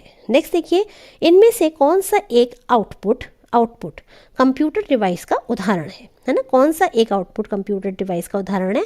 हमें पता है इनपुट होते हैं और आउटपुट होते हैं, ठीक है, कंप्यूटर के अंदर, है ना कुछ। तो ये आपका जो एक टॉपिक है इनपुट आउटपुट का, बहुत इंपॉर्टेंट है, इससे लगभग एक प्रश्न आ जाता है, लगभग आ ही जाता है हर बार। तो देखिए माउस क्या है? माउस आपका इनपुट है, क्योंकि माउस की सहायता से आप क्या करते हैं? माउस की सहायता से आप जो है क्लिक करके और कोई भी डेटा या कुछ भी इंफॉर्मेशन को आप प्रोसेस करने के लिए कंप्यूटर के अंदर डालते हैं। तो ये आपका इनपुट हो गया, ठीक है। नेक्स्ट है आपका स्पीकर, फिर है आपका स्कैनर भी आपका इनपुट है ना, और आपका जो कैमरा है वो भी आपका क्या है? ये भी आपका इनपुट है। जबकि आपका जो स्पीकर है ये क्या है? आपका आउटपुट। क्यों? स्पीकर से आवाज़ बाहर की तरफ आती है। देखिए एक चीज़ में कंफ्यूज मत होइएगा, एक होता है स्पीकर, एक होता है माइक। हम लोग कंफ्यूज हो जाते हैं। माइक में क्या होता है? आप बोलते हैं तो आवाज़ अंदर जाती है, जबकि स्पीकर में क्या होता है? बाहर आती है। तो माइक अगर होगा तो आपका इनपुट हो गया, लेकिन अगर आपका स्पीकर होगा तो ये क्या हो गया? आपका आउटपुट हो गया। नेक्स्ट देखिए, बाइनरी कोड में संख्या 7 लिखी जाती है।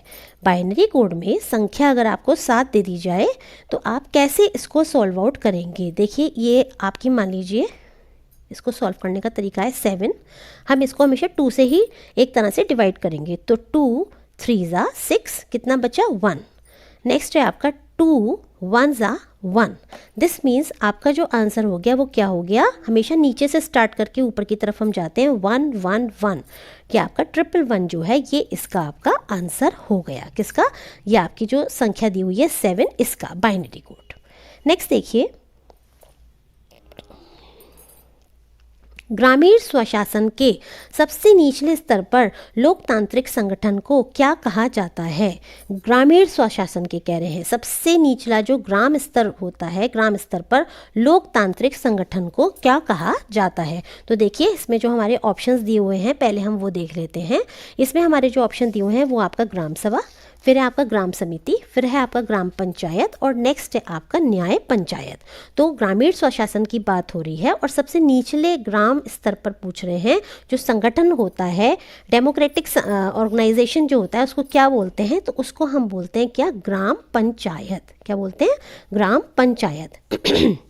देखिए ग्राम स्वशासन के सबसे निचले या ग्राम स्तर पर लोकतांत्रिक जो संगठन होता है उसको हम ग्राम पंचायत कहते हैं। इसके आप बता सकते हैं कौन से संविधान संशोधन के द्वारा इसको शामिल किया गया है? ये है आपका 73th यानी 73वां संविधान संशोधन अधिनियम। इसके द्वारा ही त्रिस्तरीय, है ना, त्रिस्तरीय यानी कि 3 स्तर, है ना, त्रिस्तरीय पंचायती राज व्यवस्था की जो हमारी पंचायती राज व्यवस्था थी उसको ही अपनाया गया था, जिसमें ग्राम पंचायत, क्षेत्र पंचायत और ज़िला पंचायत, कौन कौन सी?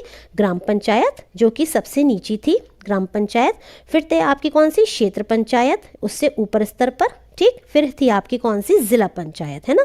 ये 3 त्रिस्तरीय आप देख सकते हैं, है ना। सबसे नीचे स्तर पे पूछा जाए तो ग्राम पंचायत, सबसे ऊपर पूछा जाए तो ज़िला पंचायत, है ना। देखिए दोबारा लिख देती हूँ मैं, ये देखिएगा ज़िला पंचायत, फिर है आपका सेकंड नंबर पे है आपका क्षेत्र पंचायत, नेक्स्ट है आपका ग्राम पंचायत। तो देखिए अगर सबसे निचले स्तर पे पूछा जाएगा तो आपका ग्राम पंचायत आएगा ग्रामीण स्तर पर, और अगर सबसे ऊपर पूछा जाएगा तो आपका ज़िला पंचायत आएगा, और मध्यम बीच के पिछले स्तर पर अगर पूछा जाएगा तो क्षेत्र पंचायत आएगा, है ना। इसी तरीके से आप देख सकते हैं ये तो संबंधित है तीनों किससे? आपके 73वें संविधान संशोधन से, ठीक है।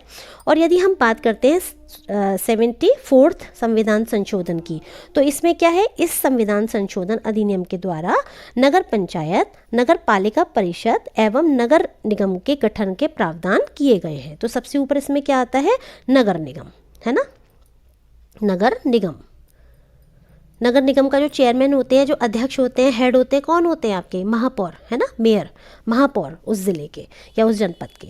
अच्छा देखिए, अब इसके बाद जैसे आपका ये आ गया नगर निगम, उसके नीचे क्या आता है, आपका आता है नगर पालिका परिषद, नगर पालिका परिषद। और सबसे नीचे आपका कौन सा आएगा, सबसे नीचे आपका आएगा नगर पंचायत। देखिए ये आपका जो तीनों हैं, सबसे ऊपर लेवल, उससे नीचे लेवल और उससे नीचे, ये भी देखिए त्रिस्तरीय है, ये भी आपका त्रिस्तरीय है। ये आपका ग्रामीण स्वशासन से संबंधित है, ये आपका नगरीय स्वशासन से संबंधित है। ये 73 हमारा संविधान संशोधन है, ये आपका 74 है। आप बता सकते हैं ये कौन से अनुच्छेद में आता है, ग्राम पंचायत जो है ये आपका किस अनुच्छेद में आता है, आप ये मुझे बताइएगा। और इससे संबंधित एक कमेटी जिसकी सिफारिशों के आधार पे ही ये त्रिस्तरीय बनाई गई, वो कौन सी थी, तो वो थी आपकी बलवंत राय मेहता कमेटी, बलवंत राय मेहता समिति या कमेटी, ठीक है। तो इसका मतलब यहाँ पर हमारा जो करेक्ट आंसर हो जाता है वो आपका कौन सा है, वो है आपका ऑप्शन नंबर 3, जो कि ग्रामीण स्वशासन के बारे में ये कह रहे हैं। अगला देखिए, संविधान के 42वें संशोधन के द्वारा वन्य पशुओं एवं पक्षियों नामक प्रविष्टि को किस सूची में जोड़ा गया, तो इसको आपका जोड़ा गया है किसमें, इसका ये आपके संघ सूची, राज्य सूची, समवर्ती सूची और इनमें से कोई नहीं। तो इसका जो सही उत्तर होगा वो आपका होगा समवर्ती सूची। कौन सा, समवर्ती सूची। देखिए संविधान का जो 42वां संशोधन के द्वारा जो वन्य पशुओं एवं पक्षियों नामक प्रविष्टि को जो जोड़ा गया था वो आपकी समवर्ती सूची में जोड़ा गया था, है ना। राज्य के नीति के निर्देशक तत्व, है ना, के अंतर्गत संविधान के 42वें संशोधन अधिनियम 1976 में हुआ था। कब हुआ था, 1976 में जो हुआ था, इसके द्वारा कौन से अनुच्छेद में, 48 का में क्या जोड़ा गया था, इसमें आपका किसका संवर्धन की बात की गई थी, संरक्षण और संवर्धन किसका किया जाएगा, तो ये किया जाएगा वन पशुओं एवं पक्षियों का, ठीक है। यह आपका 42वां संविधान संशोधन था, है ना, 1976 में हुआ था। अनुच्छेद नंबर 48 का कौन सी सूची, समवर्ती सूची। आप बता सकते हैं जो हमारा जब संविधान लिखा गया था तो जो समवर्ती सूची थी ये किस देश के संविधान से हमने ली थी, तो ये हमने ली थी आयरलैंड के संविधान से। आयरलैंड के संविधान से हमने ये जो समवर्ती सूची थी इसका विचार लिया था, ठीक है। आगे देखिए, जब सरकार की वर्तमान आय अपने मौजूदा खर्च की तुलना में कम होती है तो उसे क्या कहते हैं। देखिए सरकार की पूछ रहे हैं, ठीक है, क्या पूछ रहे हैं, वर्तमान आय जब उसके जो खर्चे हैं उनसे कम होती है तो उसको हम किस तरीके का घाटा कहेंगे। देखिए वर्तमान आय सरकार की मौजूदा खर्च की तुलना में कम है ना, यानी कि एक्सपेंडिचर ज़्यादा है, रेवेन्यू एक्सपेंडिचर, और जो उसका जो उसकी रिसीट्स हैं, रेवेन्यू रिसीट्स है, वो उसकी कम है। तो ये क्या कहलाया जाएगा आपका, ये आपका कहलाया जाएगा राजस्व घाटा, राजस्व घाटा, ठीक है। बजट घाटा, राजस्व घाटा, राजकोषीय घाटा, प्राथमिक घाटा।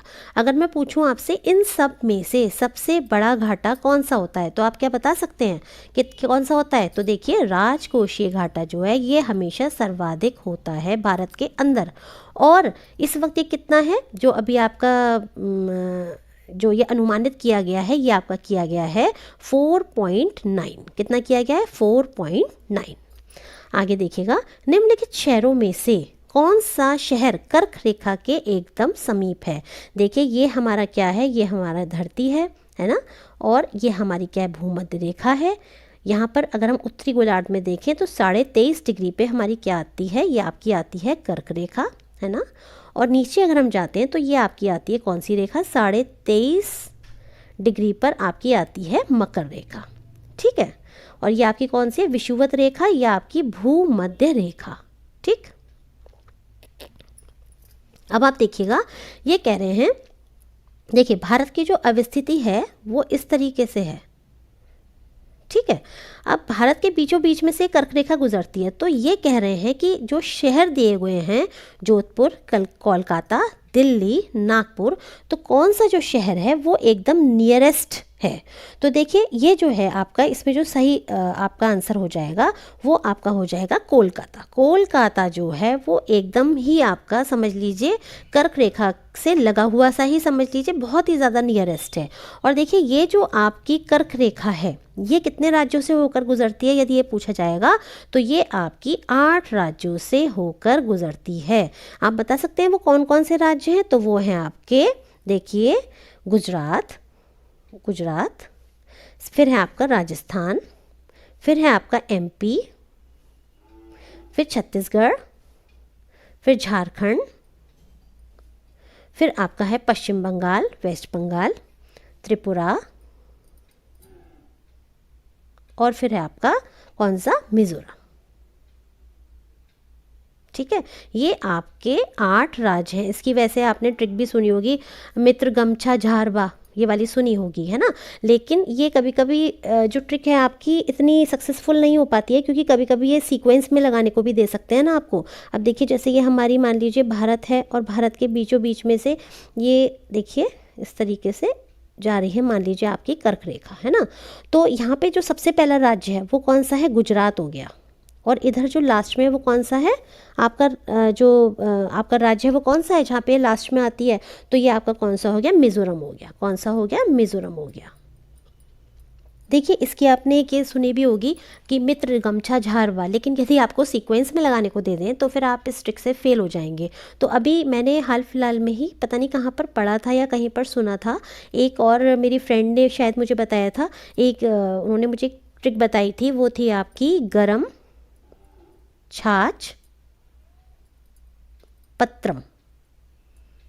देखिए ये आप याद कर लीजिए, तो इससे क्या है सारे सीक्वेंस में आ गए, गुजरात, राजस्थान, मध्य प्रदेश, फिर आपका आ गया छत्तीसगढ़, फिर आपका आ गया झारखंड, फिर आपका आ गया पश्चिम बंगाल, फिर त्रिपुरा, फिर आपका आ गया मिजोरम। तो अगर मान लीजिए ऐसा भी दे सकते हैं ना कि कोई से भी 5 राज्य दे दिए, अब उन्होंने आपको बोल दिया कि सीक्वेंस में लगाइए आप कि कौन सा पहले आएगा, है ना। क्योंकि अब देखिए आप पेपर ना इतना इजी नहीं आएगा कि कहाँ पे है शुरू कहाँ पे एंड है, ऐसा नहीं आएगा। थोड़ा सा तो लेवल बढ़ाएंगे ही ना डिफ़िकल्टी का, तो क्योंकि कंपटीशन बहुत बढ़ रहा है, तो आपको थोड़ा सा सीक्वेंस पता होना चाहिए जिससे कि आप इजीली वे में इसको कर पाएँ। तो इसकी आप ये ट्रिक याद कर लीजिए, गरम छाछ पत्रम। ठीक है, गरम छाछ का पात्र, एक तरीके से गरम छाछ पत्रम। आगे देखिए, निम्नलिखित में से किसे आंदोलन को राष्ट्रीय स्वतंत्रता का मुस्लिम युद्ध के रूप में माना जाता है ना। कौन सा कह रहे हैं ये, राष्ट्रीय स्वतंत्रता का मुस्लिम युद्ध, तो ये आपका कौन सा माना जाता है, ये आपका माना जाता है, पहले तो ऑप्शंस देख लीजिए, खिलाफत आंदोलन, बहावी आंदोलन, मोपला विद्रोह और अलीगढ़ आंदोलन। तो ये जो आपका खिलाफत आंदोलन है इसको ही ये राष्ट्रीय स्वतंत्रता का मुस्लिम युद्ध के रूप में भी जानते हैं। ठीक है, देखिए जब हमारा पहला वर्ल्ड वॉर हुआ था तो इसके बाद ब्रिटेन और जो तुर्की के बीच होने वाली सेवर्स की संधि थी, उससे तुर्की के जो सुल्तान थे उनके सारे ही अधिकार उनसे छीन लिए गए थे। तो संसार के या पूरे विश्व के जितने भी मुस्लिम थे वो तुर्की के सुल्तान जो थे उनको अपना एक तरह से, जो खलीफा जिनको ये बोलते थे, इसी से बना है खिलाफत आंदोलन, उनको अपना एक तरह से गुरु मानते थे या कह सकते हैं धर्म गुरु मानते थे। तो इसी के विरोध में भारतीय मुसलमानों ने भी अंग्रेज सरकार के खिलाफ आंदोलन किया था, जिसे हम क्या कहते हैं, खिलाफत आंदोलन कहते हैं। ठीक है, और इसे ही राष्ट्रीय स्वतंत्रता का पहला मुस्लिम युद्ध कहा जाता है। क्या आप बता सकते हैं खिलाफत आंदोलन के संग और कौन सा आंदोलन था जिसकी शुरुआत हुई थी? कल मैंने आपको अपनी वीडियो में बताया भी था, बताइए कौन सा था वो, और किस ईयर में ये दोनों आंदोलन शुरू हुए थे, आप मुझे बताइएगा कमेंट बॉक्स में। नेक्स्ट देखिए, निम्नलिखित में से कौन सा अनुच्छेद राज्य सरकार को ग्राम पंचायतों का गठन करने के लिए निर्देशित करता है? अभी मैंने आपसे ऊपर पूछा ही था ये वाला प्रश्न कि कौन सा अनुच्छेद राज्य सरकार को ग्राम पंचायतों के गठन करने का निर्देश देता है। तो ये आपका कौन सा अनुच्छेद है? ये है आपका अनुच्छेद नंबर 40। कौन सा अनुच्छेद है? अनुच्छेद नंबर 40। ठीक है, आगे देखिए, अंग्रेज़ों के शासनकाल में 3 गोलमेज सम्मेलन आयोजित किए गए थे। तो क्या आप बता सकते हैं तीनों गोलमेज सम्मेलन कहाँ पर हुए थे? ये आपके तीनों ही गोलमेज सम्मेलन हुए थे लंदन में। और ये कब कब हुए थे? ये आपके हुए थे 1930 में पहला, 1931 में दूसरा और 1932 में आपका तीसरा। तीनों ही गोलमेज सम्मेलन में किसने भाग लिया था? तो आपके जो डॉक्टर साहिब भीमराव अंबेडकर जी हैं, बाबा साहेब या BR अंबेडकर जी, इन्होंने तीनों ही गोलमेज सम्मेलन में भाग लिया था। जबकि जो आपके गांधी जी थे, उन्होंने केवल आपके दूसरे गोलमेज सम्मेलन में ही भाग लिया था, महात्मा गांधी जी ने। और ये आपके अंबेडकर जी ने तीनों में ही लिया था। क्या आप बता सकते हैं उस समय जो इंग्लैंड के प्रधानमंत्री थे वो कौन थे? आप मुझे बताइए, सोच के बताइए, थोड़ा सा दिमाग लगाइए कि 1931 में कौन से आपके प्रधानमंत्री थे, बता सकते हैं? तो आप ये मुझे, चलिए मैं ही बताती हूँ, ये थे आपके इरविन। ठीक है, इरविन थे। आपको याद भी होगा, गांधी इरविन समझौता हुआ था 5 मार्च, कब हुआ था? 5 मार्च 1931 को, है ना। तो उसी से आप अंदाज़ा लगा सकते हैं कि इस समय में जो हमारे प्रधानमंत्री थे, कहाँ के? इंग्लैंड के, हमारे नहीं, मतलब इंग्लैंड के जो प्रधानमंत्री थे वो कौन थे? वो आपके थे इरविन। आगे देखिए, सूची 1 को सूची 2 से सुमिलित करना है ना। तो देखिए, सूर्यकांत त्रिपाठी, ये तो बहुत फेमस है, हम सभी ने पढ़ा है कक्षा 10 में। सूर्यकांत त्रिपाठी निराला, ये उनका उपनाम था, निराला, है ना। देखिए, उसके बाद है आपका, जो आपको पहले आते हैं वो आप कर लीजिए। जैसे मैं देखती हूँ मुझे कौन से आते हैं इसमें से। 10th तक की हिंदी पढ़ी है मैंने, तो देखते हैं। हाँ देखिए, सूर्यकांत त्रिपाठी निराला, ये आपका मैच हो गया। यानी कि, अरे ये तो बहुत आसान है, तो सब में ही दिया हुआ है। ठीक है, आगे देखिए, मुझे फिर पता है धनपत राय श्रीवास्तव, ये किसको कहते हैं? मुंशी प्रेमचंद्र जी को। तो यानी कि D का 1, यानी ये दोनों, this means we can eliminate these 2 options, first and second. Then हमारा कौन सा बचता है? रघुपति सहाय या बैद्यनाथ मिश्र। और इधर जो इन्होंने ऑप्शंस दिए गए हैं वो कौन कौन से हैं? वो है आपका ये नागार्जुन और नागार्जुन और फिराक गोरखपुरी। तो देखिए, जो आपके बैद्यनाथ मिश्र हैं, इनको क्या कहा जाता था? नागार्जुन, बैद्यनाथ नागार्जुन।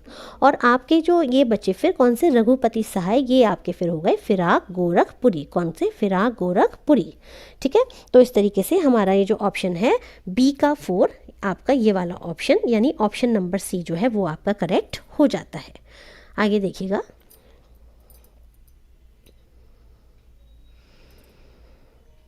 अब हम देखते हैं प्रश्न नंबर 22। किसने कहा था डोडो के भांति साम्राज्यवाद दिवंगत हो चुका है?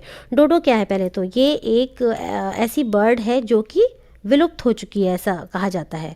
तो इसी की भांति साम्राज्यवाद दिवंगत हो चुका है, ये किसने कहा था आपका? तो ये आपका जब दूसरा विश्व युद्ध की समाप्ति हुई थी और जब ब्रिटेन में संसद का चुनावी दौर शुरू हुआ था, तो साम्राज्यवाद विरोधी नीति अपनाते हुए जो लेबर पार्टी के नेता थे, कौन? क्लीमेंट एटली, इन्होंने अपनी पार्टी को भारी बहुमत दिलाया था, क्योंकि इन्होंने जीत हासिल की थी। तो उन्होंने ही जब अपना संसद में भाषण दिया था, तो उस समय इन्होंने कहा था कि डोडो के भांति ही साम्राज्यवाद दिवंगत हो चुका है। तो इसका मतलब किसने कहा था ये? तो ये कहा था क्लीमेंट एटली ने। किसने? क्लीमेंट एटली ने। ठीक है, आगे देखिएगा, निम्नलिखित में से किसने भारतीय संविधान को अर्धसंघीय कहा है? अर्धसंघीय भारतीय संविधान को किसने कहा है? तो देखिए, ऑप्शन है KC Wheare, D Basu, KT Shah, Morris Jones. तो देखिए, आपका जो इसका करेक्ट आंसर हो जाएगा अर्धसंघीय का KC वेयर। KC वेयर ने भारतीय संविधान को क्या कहा है? अर्धसंघीय कहा है। किसने कहा है? KC वेयर ने। आगे देखिएगा, इंडियन सिविल सर्विसेज की परीक्षा पास करने वाले, इंडियन सिविल सर्विसेज है ना, ICS, जिसको अब हम क्या बोलते हैं वर्तमान में? IAS, इंडियन सिविल सर्विसेज को हम बोलते हैं इंडियन एडमिनिस्ट्रेटिव सर्विसेज। इनको जो पास किया, इस परीक्षा को जो पास किया था, वो कौन से ऐसे भारतीय थे जिन्होंने पहले भारतीय, पूछ रहे हैं ये, तो वो थे आपके कौन से? सत्येंद्र नाथ ठाकुर। सत्येंद्र नाथ ठाकुर जी जो थे, उन्होंने, ये कौन थे? ये आपके जिन्होंने राष्ट्रगान लिखा है, आपके रविंद्रनाथ टैगोर, उन्हीं के ये भाई हैं और उन्होंने ही सबसे पहले इस परीक्षा को पास किया था। हालांकि बाद में इन्होंने जो है इससे त्यागपत्र दे दिया था। और उस समय क्या था कि ये जो परीक्षा थी इंग्लैंड जाके पास करनी पड़ती थी, और उसकी एज जो थी वो मात्र इन्होंने 19 वर्ष कर दी थी। मींस 19 वर्ष तक का व्यक्ति ही इस परीक्षा में बैठ सकता था, इस परीक्षा में अपीयर कर सकता था। तो इसका फिर विरोध हुआ था और फिर इन्होंने जो एज थी वो बढ़ा के 21 वर्ष कर दी थी। ठीक है, तो इसका ऑप्शन क्या हो गया, सत्येंद्र नाथ ठाकुर। अच्छा ये देखिए, देवेंद्र नाथ ठाकुर कौन थे? देवेंद्र नाथ ठाकुर कौन थे, बता सकते हैं आप? तो देवेंद्र नाथ ठाकुर जो थे वो आपके जो ये रविंद्रनाथ टैगोर जी हैं, इनके पिताजी थे। कौन थे? इनके पिताजी थे देवेंद्र नाथ टैगोर। और जो आपके रविंद्रनाथ टैगोर थे, इनको नोबेल पुरस्कार मिला था। इनको किसके लिए नोबेल पुरस्कार मिला था? इनको मिला था इनके साहित्य के क्षेत्र में इन्होंने जो गीतांजलि पुस्तक लिखी थी उसके लिए। ठीक है, और आप अभी जानते भी होंगे जो रविंद्रनाथ टैगोर हैं इनसे ही संबंधित है विश्व भारती। अब वो विश्व भारती विश्वविद्यालय बन गया है, तो काफ़ी चर्चा में है इस वक्त। क्या आप बता सकते हैं उसके जो अध्यक्ष हैं वो कौन हैं? तो आपके उसके जो अध्यक्ष हैं वो हैं पीएम, यानी प्रधानमंत्री हमारे कौन से हैं? श्री नरेंद्र मोदी जी विश्व भारती विश्वविद्यालय के अध्यक्ष हैं एट प्रेजेंट में। नेक्स्ट देखिएगा, राष्ट्रमंडल खेल 2026 में कुल कितनी खेल विधाओं को शामिल किया गया है?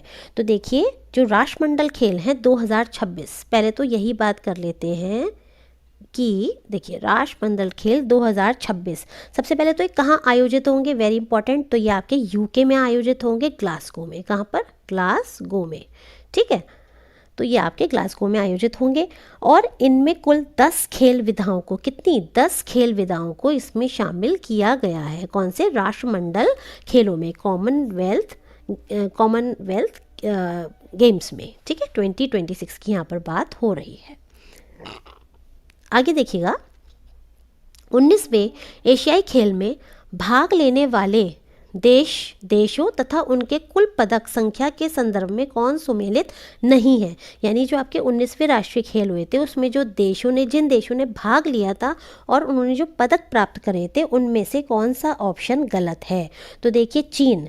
क्या चीन ने आपके 383 पदक प्राप्त किए थे? तो हाँ, ये सही है। जापान के 188, ये भी सही है। दक्षिण कोरिया के 190, ये भी सही है। लेकिन भारत के जो 100 दिए हैं ये गलत है। भारत ने 100 पदक प्राप्त नहीं करे थे, बल्कि इन्होंने 28 जो थे वो गोल्ड प्राप्त किए थे। किसमें? 19वें एशियाई खेलों में। और इन्होंने 38 सिल्वर प्राप्त किए थे भारत ने, हमारे प्यारे भारत ने। और 41 इन्होंने ब्रॉन्ज मेडल पाए थे। तो दिस मीन्स ये कितने हो गए? 17, ये आपके हो गए 107। तो यहाँ पर अगर 107 दिया होता तो ये भी आपका करेक्ट हो जाता। तो ये जो है इन्होंने पूछा नहीं, है ना, तो आपका जो ये भारत वाला ऑप्शन है ये आपका गलत हो जाता है।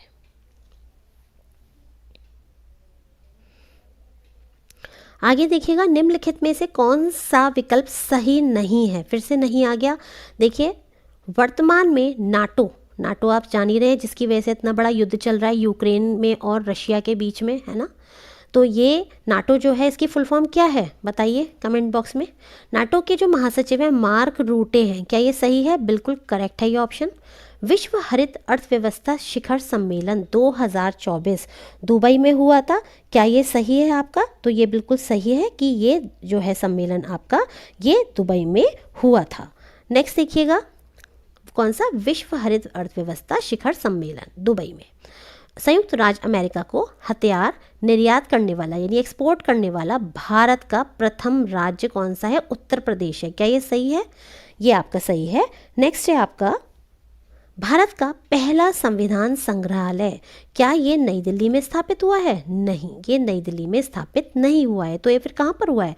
ये आपका स्थापित हुआ है हरियाणा में। कहाँ पर स्थापित हुआ है ये आपका? ये आपका सोनीपत हरियाणा, सोनीपत हरियाणा, यहाँ पर आपका क्या स्थापित हुआ है? पहला संविधान संग्रहालय स्थापित हुआ है। अच्छा बताइए, संविधान पार्क कहाँ पर स्थापित हुआ है? तो संविधान पार्क जो है आपका वो आपका पुणे में हुआ है। ठीक है। अच्छा ये बताइए कि जो आपका संसद भवन है उसमें जो आपका अशोक मंडप है उसका नाम क्या कर दिया गया है? अशोक मंडप का नाम आप मुझे कमेंट करके बताइएगा इसका आंसर, यदि आपको पता हो। आगे देखिए, भारत वन स्थिति रिपोर्ट 2023 के अनुसार कितने राज्यों और संघ शासित राज्यों में 33% से अधिक भौगोलिक क्षेत्र पर वन आवरण है ना। तो देखिए ये नई रिपोर्ट आई है, आपको पता ही होगा। तो कितने राज्य हैं जिनमें 33, देखिए आइडियल जो हमारा परसेंटेज होना चाहिए किसी भी राज्य में वो 33% होना चाहिए, ठीक है, किसका, वन आवरण वगैरह का। तो देखिए इसमें पूछ रहे हैं कि कितने ऐसे आपके राज्य हैं जिन्होंने इस क्राइटेरिया को फुलफिल कर लिया है। तो ये हैं आपके कितने, 8 राज्य। कितने राज्य हैं, 8 राज्य हैं। एक मिनट, देखिए भारत वन स्थिति रिपोर्ट 2023, हाँ भारत वन स्थिति रिपोर्ट 2023 के अनुसार जो भारत के 19 राज्यों संघ केंद्र शासित राज्यों के भौगोलिक क्षेत्र पर 33% से अधिक वन आवरण है, 19 में से 8 राज्यों या केंद्र शासित राज्यों के भौगोलिक क्षेत्र पर 75% से अधिक वन आवरण है, ठीक है। देखिए तो इसका जो आपका सही उत्तर हो जाएगा वो आपका क्या हो जाएगा, 19 जो राज्य हैं उनमें आपका 33% से ऊपर क्या हो चुका है, वन आवरण है। और यदि हम बात करें कि 75%, बहुत ज़्यादा हो गया हालांकि ये 75% कितने राज्यों में है, तो ये आपके 8 राज्यों में है। 19 में से भी जो 8 राज्य हैं उनमें आपका 75% से ऊपर वन आवरण किया जा चुका है।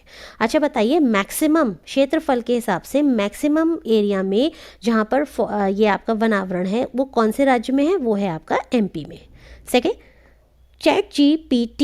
चैट जीपीटी को किसके द्वारा विकसित किया गया है, तो ये विकसित किया गया है ओपन एआई के द्वारा। किसके द्वारा, ओपन एआई आर्टिफिशियल इंटेलिजेंस के द्वारा आपका चैट जीपीटी को विकसित किया गया है। नेक्स्ट देखिए, लास्ट क्वेश्चन है हमारा, उत्तर प्रदेश की सार्वजनिक परीक्षा उत्तर प्रदेश सार्वजनिक परीक्षा अनुचित साधनों का निवारण अधिनियम 2024 के अनुसार सार्वजनिक परीक्षाओं में अनुचित व्यवहार और पेपर लीक के मामले में शामिल जो लोग होंगे उनको अधिकतम कितना जुर्माना राशि उनके लिए तय की गई है। मतलब जो आप देखते हैं ना, आए दिन पेपर लीक हो जाते हैं और पेपर लीक हो जाते हैं, फिर जिनको टॉप नहीं करना चाहिए वो टॉप करते हैं और जिनको क्या ही बोलूँ मैं बस। तो फिलहाल इसके लिए कितना इन्होंने जुर्माना रखा है कि यदि कोई व्यक्ति इन सब गतिविधियों में संलग्न रहेगा तो उसके लिए है 1 करोड़ रुपए, यानी उसको जो है 1 करोड़ रुपए का जुर्माना भरना पड़ेगा। देखिए यहाँ पर मेरी ये टेस्ट पेपर ये पूरा हो गया है। यदि आपको अच्छा लग रहा हो तो आप लाइक कीजिएगा चैनल को और सब्सक्राइब कीजिएगा। और यदि आपके कोई भी सुझाव हैं तो आप उन्हें कमेंट के माध्यम से मुझे बता सकते हैं। Thank you.